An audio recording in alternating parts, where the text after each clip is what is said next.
बिस्मिल्लाहिर्रहमानिर्रहीम अस्सलाम वालेकुम। MTH 401 differential equation lecture number 2। आज के लेक्चर में हम ये टॉपिक सारे कवर करेंगे, इसको कहते हैं, ठीक है। इसको सॉल्व आउट करेंगे। तो सबसे पहले देखें element of theory applicable to, ठीक है। डिफरेंशियल इक्वेशन यहाँ पे एप्लीकेबल है, यहाँ पे अप्लाई होती है, यहाँ पे यूज़ होती है किस किस फील्ड में, केमिस्ट्री में, फिजिक्स में, इंजीनियरिंग में, मेडिसिन में, इसमें से पूछ सकते हैं, बायोलॉजी में, ठीक है, इस तरह से। उसके बाद डिफरेंशियल इक्वेशन क्या होती है, देखिए मैंने आपको बताया था कि ऐसी इक्वेशन, ठीक है, जिसमें आपके पास एक अननोन वेरिएबल हो या अननोन फंक्शन हो, ठीक है, अननोन फंक्शन हो विद वन और मोर ऑफ इट्स डेरिवेटिव, यानी कि एक या एक से ज़्यादा जिसमें डेरिवेटिव हो, उसको कहते हैं डिफरेंशियल इक्वेशन। डिफरेंशियल देखें, डिफरेंशिएशन में हम क्या करते हैं, डेरिवेटिव लेते हैं, और इक्वेशन यानी कि एक लेंथी इक्वेशन बन जाए, यानी कि जिसमें एक या एक से ज़्यादा डेरिवेटिव आते हों अननोन फंक्शन के। उसके अलावा ऑर्डिनरी डिफरेंशियल इक्वेशन क्या होती है, वो भी यही चीज़ होती है कि उसमें भी अननोन वेरिएबल ही होते हैं, लेकिन where the unknown is dependent upon only independent, ठीक है, यानी कि जो अननोन वेरिएबल हैं वो डिपेंड करते हैं किस पे, इंडिपेंडेंट वेरिएबल पे हमेशा डिपेंड करते हैं। और इसमें बेसिकली ये होता है डिफरेंशियल इक्वेशन में हमारे पास हमेशा एक इंडिपेंडेंट वेरिएबल होता है और डिपेंडेंट वेरिएबल ज़्यादा भी हो सकते हैं। जैसा कि ये देखिए एग्जांपल गिवन है dy/dx - 5y = 1। ये तो इसमें ये जो अपर वाला पार्ट है डी, ये जो y वेरिएबल है, ठीक है, ये आपके पास क्या है, डिपेंडेंट है, और जो x है वो इंडिपेंडेंट है, ठीक है। उसके अलावा ये देखें इसमें भी ये सारी जितनी भी इक्वेशंस हैं ना, ये सारी ये डिफरेंशियल इक्वेशन की, ठीक है, हैं ये पार्शियल की हैं, ये जो है ना ये पार्शियल वाले की एग्जांपल हैं। पार्शियल वाले में क्या होता है, हाफ डेरिवेटिव हम लेते हैं, ठीक है, पार्शियल मीन हाफ, इसका हम आगे डेरिवेटिव लेना सीखेंगे। उसके अलावा यहाँ पे ये कह रहे हैं कि अगर हमारे पास एक इक्वेशन है, ठीक है, उसका ये है डिपेंडेंट वेरिएबल यू और ये इंडिपेंडेंट वेरिएबल टी, और इसकी जब मल्टीप्लिकेशन करते हैं तो ये देखें टी वेरिएबल यहाँ पे मौजूद है और यू भी मौजूद है। इस टाइप की जो इक्वेशन होती है जिसमें दो चीज़ें, दो फंक्शन मल्टीप्लाई हो रहे हैं, ठीक है, ये दो फंक्शन है, तो उसको हम कहते हैं ग्रोथ इक्वेशन। हर इक्वेशन की टाइप है, ये आपने देख लेना, ये इक्वेशन के नाम है, ये आपको पता होना चाहिए कौन सी इक्वेशन है, ये इतना इंपॉर्टेंट नहीं है। अच्छा, ऑर्डर ऑफ इक्वेशन क्या होता है, देखें ऑर्डर ऑफ इक्वेशन, किसी भी इक्वेशन का ऑर्डर। अच्छा, यहाँ पे देखें ये जो इक्वेशन है इसको अपनी कैसे देखना है, ऑर्डर ऑफ, इसका ऑर्डर क्या है, तो देखें यहाँ पे दो चीज़ें होती हैं, एक होता है ऑर्डर और एक होता है पावर, ठीक है। ऑर्डर क्या है और उसकी पावर क्या है। आप देखें डेरिवेटिव का ऑर्डर, कोई भी डेरिवेटिव है, लेट्स सपोज dy/dx, ठीक है, इसमें दो चीज़ें आ जाती हैं, एक तो आ जाती है इस डेरिवेटिव की होल पावर, ठीक है, 3 आ जाए, 4 आ जाए, कुछ भी, ठीक है, इसको हम कहते हैं डिग्री, ठीक है, पावर या डिग्री। लेकिन अगर हमारे पास डेरिवेटिव के अंदर आ जाए, ठीक है, d2, ठीक है, dx के, यानी कि डबल डेरिवेटिव ले रहे हैं या ट्रिपल डेरिवेटिव ले रहे हैं या 4 डेरिवेटिव ले रहे हैं, ये अलग चीज़ है। आपको पता है डेरिवेटिव आप डबल लेते हो, ठीक है, कैलकुलस में आपने लिया है पीछे, ठीक है, तो ये दोनों अलग चीज़ें। तो ये जो चीज़ हम देखते हैं ना कि कौन सा डेरिवेटिव ले रहे हैं, ठीक है, इसको हम कहते हैं ऑर्डर ऑफ डेरिवेटिव, तो हाईएस्ट ऑर्डर। तो यहाँ पे देखिए इसका ऑर्डर क्या है, इस टर्म का 2, इस टर्म का क्या है ऑर्डर, इसका ऑर्डर 1 है, डी के साथ कुछ भी नहीं है, 1 है, ठीक है, इसकी पावर 3 है, लेकिन ये इसको ऑर्डर नहीं है, ये इसकी डिग्री आती है 3, ठीक है, इसकी डिग्री 3 है और ऑर्डर इसका 1 है और इसका ऑर्डर 0 है, ठीक है। अब आपने बताना है कि इस इक्वेशन का हाईएस्ट ऑर्डर डेरिवेटिव क्या है, तो इसका हाईएस्ट ऑर्डर डेरिवेटिव क्या है, 2, ठीक है, इसका ऑर्डर हाईएस्ट 2 है।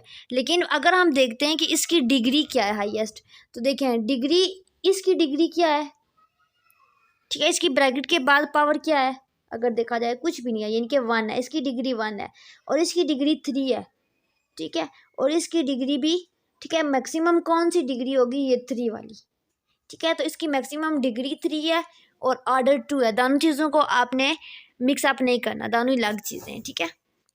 उसके बाद ODE stand for ordinary differential equation.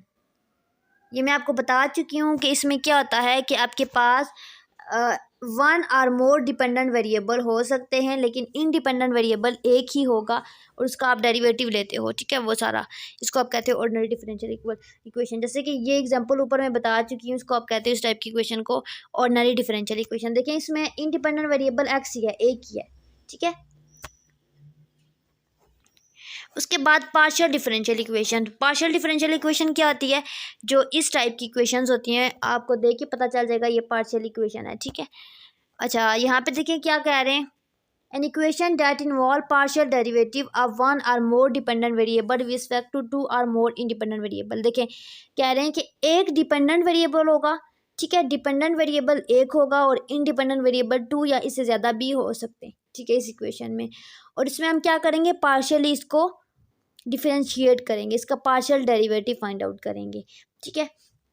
देखें ये एक एग्जांपल है, A square alpha 4u divided by L, ये जो अल्फा ये पार्शियल का सिंबल है, ठीक है, x4, ठीक है, एक्स स्क्वायर u और एक्स के, ठीक है। इस टाइप की इक्वेशन को आप कहते हो पार्शियल इक्वेशन। ये आपने अच्छे से माइंड में रखनी है क्योंकि आगे ये आप यूज़ करोगे बहुत ज़्यादा, आपकी एग्जांपल में ये यूज़ होंगी, ठीक है। अच्छा, result from ordinary differential equation. अच्छा, ऑर्डिनरी डिफरेंशियल इक्वेशन से हमने क्या रिजल्ट निकाला है कि अगर हमारे पास, अच्छा इसमें कुछ एक्सप्लेन करने वाला नहीं है, इसकी कुछ प्रॉपर्टीज़ हैं, ये देखें, इंटरवल हैविंग फॉलोइंग प्रॉपर्टीज़, ठीक है, ये सारी प्रॉपर्टी आपने रीड आउट कर लेनी है, आपको समझ आ जाएगी। अच्छा, ये सारे मेथड आप आगे करोगे। बाउंड्री कंडीशन क्या होती है, इनिशियल वैल्यू प्रॉब्लम क्या होती है, बाउंड्री वैल्यू प्रॉब्लम क्या होती है, जनरल सोल्यूशन क्या होता है, पार्टिकुलर सोल्यूशन क्या होता है, सारा, ठीक है, ये आप आगे एग्जांपल से डीपली करोगे। IVP का मतलब है इनिशियल वैल्यू प्रॉब्लम। इसमें बेसिकली क्या होता है, देखें इसमें आपके पास वही इक्वेशन की वन होती है, कंडीशन की वन होती है, और आपने सॉल्व आउट करके इसकी जनरल फॉर्म लानी होती है। अब सॉल्व आउट करने के लिए आपने क्या करना होता है, यहाँ पे P बनाना होता है, ठीक है, इंटीग्रेशन करनी होती है। लेकिन यहाँ पे हमारा काम ये नहीं है कि इसको सॉल्व आउट करें, बेसिकली ये है कि ये हमने बस ये लिखा है कि ये इनिशियल वैल्यू की एग्जाम्पल है। अब कैसे पता चलेगा, यहाँ पे देखें हमारे पास यहाँ पे क्या है, P of 0 is equal to 10, ठीक है, PT of 0 is equal to P of 0, ठीक है। अब ये जो चीज़ होती है, ठीक है,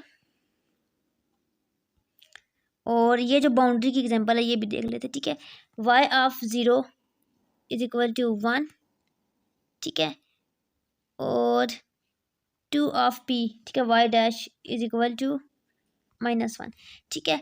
अब ये जो चीज़ होती है ना, ये वाली, ये होती है बाउंड्री, ठीक है, और ये वैल्यू होती है इनिशियल वैल्यू, ठीक है। अब यहाँ पे क्या, इसकी बाउंड्री क्या है, 1 से लेकर -1 तक, ठीक है, यहाँ पे इस एग्जांपल में देखें ये इसमें, तो ये फिर बाउंड्री की एग्जांपल में आ जाता है, ठीक है।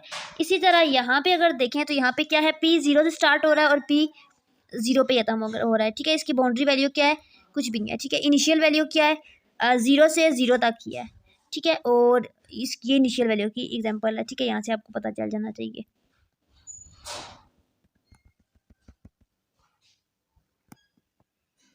यहाँ पे ये P आता है 2, ठीक है, ये 0 से 2 है और 1 से -1 है, ठीक है, इसकी इनिशियल वैल्यू और बाउंड्री वैल्यू, ठीक है। यहाँ पे देखें ये 0 और 1 है और 2 से -2 है, ठीक है, तो इसमें भी ये आपके पास बाउंड्री में ही आ जाता है। जबकि अगर आप ऊपर वाली वैल्यू देखो तो वो देखो 0 से 10 तक जा रही है और वही 10 किसके इक्वल है, P0 के, और यहाँ पे P0 के, तो वो 0 0 ही हो जाती है, ठीक है, तो वो इनिशियल वैल्यू होती है स्टार्ट वाली। को डिकम्पोज करते हो, चीज़ों को छोटे छोटे पीसेस में डिकम्पोज करके प्रॉब्लम को, ठीक है, सॉल्व आउट करते हो। ये भी आगे आप डिटेल में पढ़ोगे। उसके बाद एक्सप्लिसिट, ठीक है, एक्सप्लिसिट और इम्प्लिसिट दोनों, ठीक है, अलग अलग चीज़ें।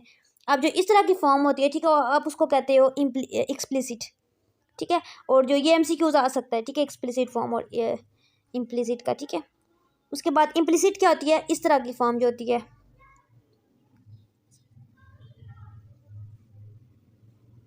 ये देखिए, इसमें क्या होता है कि अगर आपके पास 1 और मोर एक्सप्लिसिट सोल्यूशन हो, ठीक है, यानी कि एक से ज़्यादा, ये जो ऊपर सोल्यूशन है ना, इस तरह के ज़्यादा सोल्यूशन आ जाएं तो आप उसको कहते हो एक्सप्लिसिट सोल्यूशन। जैसे कि ये आपके पास एक इक्वेशन थी x² plus y square minus 4 is equal to 0। ठीक है, इसको आप सॉल्व आउट करते जब यहाँ से आप वाई की वैल्यू को निकालते हो तो देखिए वाई का स्क्वायर है। ठीक है, वाई की दो वैल्यू आ जाएंगी, एक प्लस में एक माइनस में। ठीक है, ये तो इस तरह के सोल्यूशन को आप कहते हो इम्प्लिसिट सोल्यूशन g(x, y). ठीक है, और ये होता है इम्प्लिसिट। दोनों देखिए बिल्कुल डिफरेंट चीज़ें हैं। इसमें आपके पास डेरिवेटिव का स्क्वायर भी आ रहा है, सिंगल डेरिवेटिव भी आ रहा है। ठीक है,